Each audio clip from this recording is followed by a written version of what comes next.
Hello, people, and this is Dr. Vicky.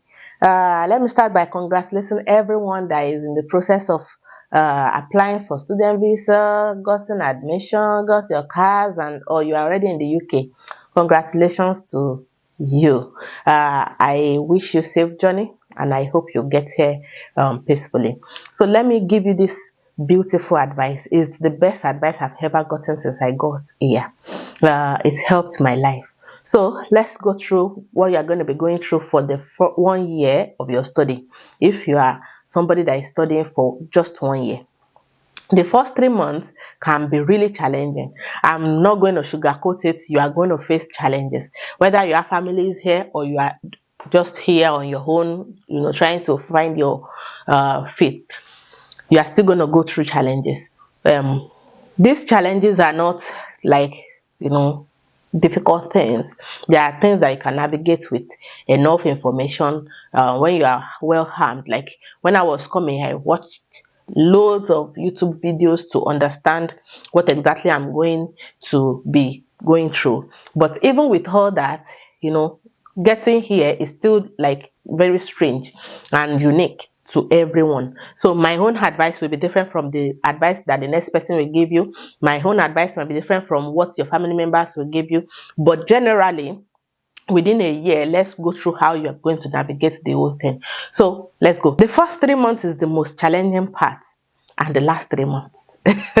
So the first 3 months, you are trying to get accommodation. You are going to know how to navigate yourself, the buses, the pathways, way to your university, your classes, and everything. So those are the challenges for the first 3 months. And the first month specifically, you have to hit the ground running, because if you don't have support from home, you don't have daddy and mommy that are giving you money, you need to find a job because you have to pay for accommodation, pay for feeding and all that.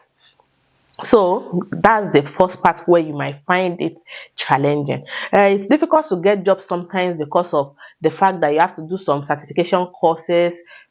Within a week, you can finish that. Also, you have to apply for disclosure barring service. Is that the DBS?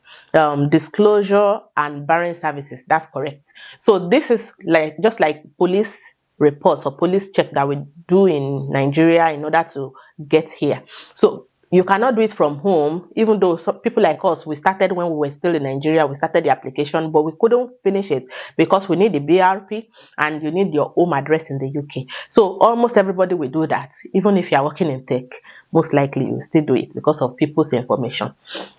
So DBS is one critical one that delays your job role. If you can put that application in the first week or second week when you get here, within 2 to 3 weeks, the results and the paperwork will come. So you'll be able to start your job. So while you are waiting for that, do the certification courses and start looking for jobs, because you will need it when you want to start, so you can actually start applying for jobs. So when you get jobs, either through agencies are the easiest, and that's what most people go for. Immediately you get to the UK, you look for the agencies, you do your trainings, and you start working. Either you want to work in care, or you want to work in parcel sorting, or loads, or companies and all that. McDonald's, food processing companies, or you want to be sales boys or sales girls. Those jobs are always available. Cleaning, always available. But all these trainings must be done. Manual handling, food hygiene, safe health and safety. It's applicable to all jobs. So you still have to do the certification in all these areas. So when you have your certifications done, you can get a job either with agency or direct company. So first 3 months, you get all these applications done, DBS done, job role, agency work, and settle in your classes in order to know exactly what your course is about. The mistake most of us we make is because we think because we're international, school should take care of us. Though there are people in charge of international students, but they are also lecturers, just like lecturers. It's like me going to UI and expecting my lecturer to know about my concerns about accommodation, feeding, transport. It's difficult for them to be able to help. They expect you to have all that sorted out as you are coming in. So you will have challenges, but they are easy ones and you will be okay. You will get accommodation. The people that struggle with accommodation are people that have families like daddy, mommy, and children. If you are a single person, a brother or sister, or you are just a couple with no child, easy accommodation, no stress. But if you have family, be prepared to struggle. That's a discussion for another time. Okay, so the first 3 months, it's still easy. You go to work 20 hours per week, you go to class, smooth. Second 3 months, am I not jumping? I'm jumping. Okay, the second 3 months now, you want to, settle in your class. You might be facing exams. I think the first 3 months, in the fourth month for me, I'm already writing, they call it like a preparatory essay. So we're already writing essays, we're already submitting essays. So you have to make sure that academics doesn't suffer while you do all these other things that you need to stabilize. So face your study. The second 3 months, what you need to do is get a permanent role. Yes, the advantage of getting a permanent, okay, when I say permanent role, I mean a permanent role with your 20 hours per week, where you can continue to work, not just picking shifts with agencies. Okay, if you are just coming in, you might not understand. Agencies are people that look for jobs and give people slots. Okay, we have 2 shifts, who is going to cover it? We have 3 shifts, who is going to cover it? So if you are stuck with agencies, you might not be able to cover all your 20 hours per week. So 20 hours per week this week, you have just 1 shift. Next week, you have 3 shifts, but you can only take 2. So that's how agencies work. Whereas if you are working directly with the company and you have permanent role with your 20 hours per week, for example, I use my 20 hours per week, just 2 days a week to work. So 2 nights, 10 to 8, 10 to 8, 10 hours sorted. So I know that's done for that week. So if you have a permanent company, you'll be able to use those hours to work. I think you understand now. Now, another advantage is that during summer, you don't have to start looking for jobs or applying for new jobs. If you are working with agencies, during summer period, they might not have enough jobs to cover you are free to work any hours you want during summer period. You are not restricted by 20 hours per week anymore. So if you are stuck with agencies and you don't have shifts like the jobs available, those period will just be wasting and you will use your summer not working. So if you have permanent role, there is always in-house shifts that they are looking for agencies to take. So if you are a permanent staff, they're always more than happy to give it to you. They will even be begging you to take those shifts, even when you are on 20 hours per week. Not to talk of when you now have free time to work and cover plenty shifts. You will get loads of jobs. So that's the advantage of getting a permanent role by that second quarter. So second quarter, get a permanent role, pay attention to school commitments like exams, essays, and all that, and be ready to start looking for the real permanent role in your profession or in your own career. What do I mean? The real permanent role, meaning that if you are an accountant from home and you are doing care job just to get something going, you want to transit back, or you want to go back to your career. You want to be able to do your accounting job here in the UK. So the second quarter is when you start looking out for those certifications. What are the things that you needed here for you to get accounting jobs? So if there are certifications, get the certifications done. If you need to volunteer, look out for those places where you need to volunteer, where you can volunteer. 2 hours per day, 2 days a week. They are always happy to have you, and they are open to train you. They are honest. They want you to learn something if you are volunteering your hours. So they are very good people. Start looking for areas where start looking for organizations that are open for you to come and volunteer, even 2 hours, 3 hours. I've been in places where somebody used to come in just for 1 hour, and that 1 hour they have something for her to do.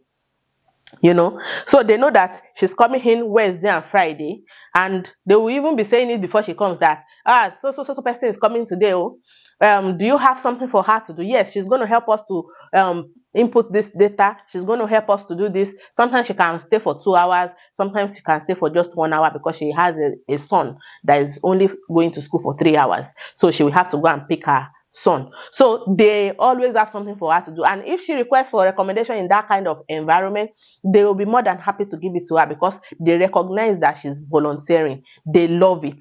So don't be afraid. Look for places where you can volunteer, banks, other organizations, tech companies that will appreciate your skill and want you to do something with them. And that way you have an opportunity to learn the system because they have different platforms, different systems that they use that are not things that we are used to. So you have to have UK experience. So aside from that, some courses, they have this attachment opportunity like internship or placement where they give you the opportunity to go to companies, work with them for 2 months, 3 months, depending on your course. I know quite a number of courses they do, business management, computer science. I'm sure these things are available. What might be difficult is having enough experience to get UK jobs. So volunteer. Suggest to your course director if you have a place in mind that you want them to send you to during your internship time. So they are always open to listen to your suggestion or your advice. No, now that's the second stroke, third quarter. Third quarter, aside from looking for, don't mix it up. Third quarter, volunteering roles, industry attachment in order to get UK experience because you need those positions for your CV. The third quarter is when you build up your CV.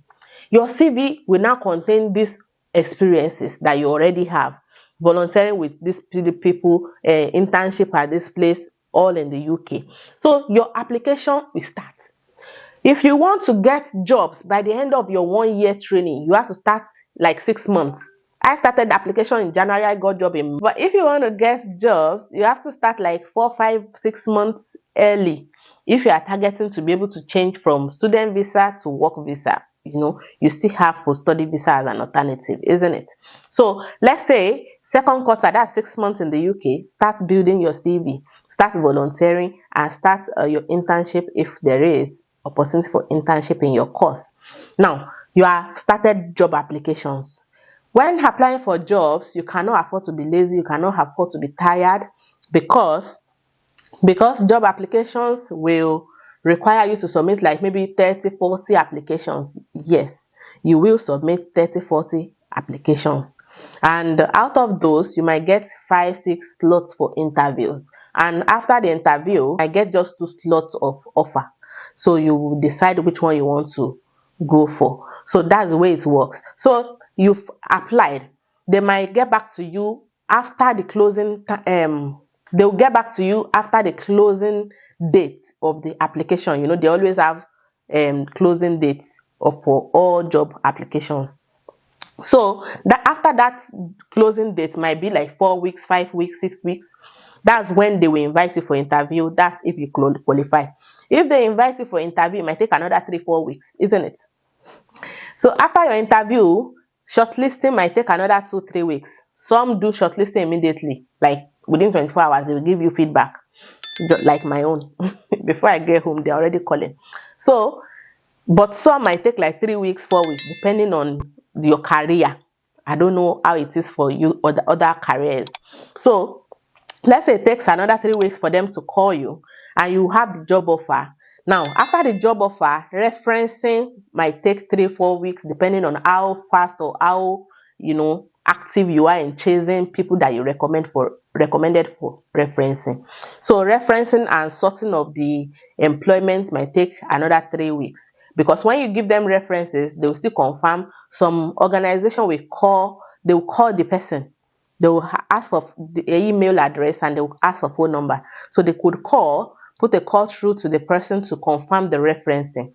So that could take like 3, 4 weeks for some organization, while some can do it in a week if your referee already put in the response. Now, after all that sorted, you are looking for sponsorship and that job already got sponsorship. So they have to start filing your COS request and your change of visa. That could also take another 2 or 3 weeks.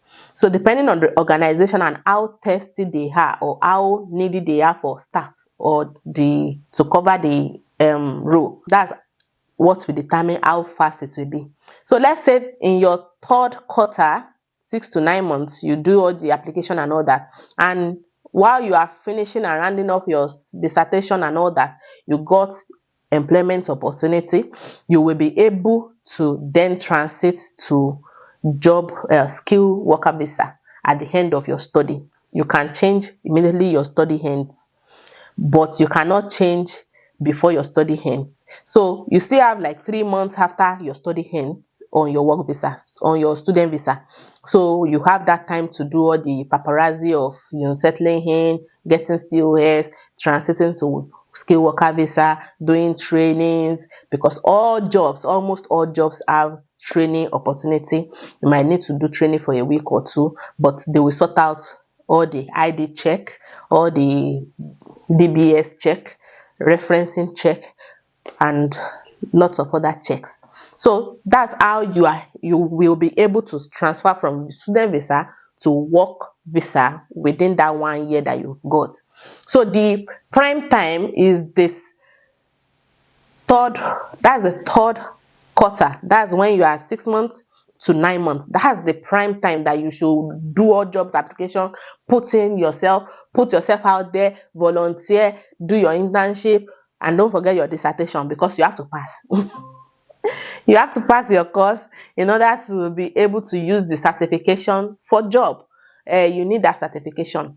Don't answer those people that say your certificate is not important. Your certificate is important. So make sure you put in your best, make sure you prepare well, so that you can land positively, you can land well. I think by and large I'm able to guide you on how to spend your 1 year in the 1 year master's course. So if you have any clarifications, additions, subtractions, or you need more enlightenment, I didn't mention driving because it's not all courses or all job roles require you to drive, but a lot of them require you to be able to drive. And the time that you can put driving is after your 6 months, because you need to be in the UK for 180 days before you can start learning how to drive or start applying for the driving certificate, driving license.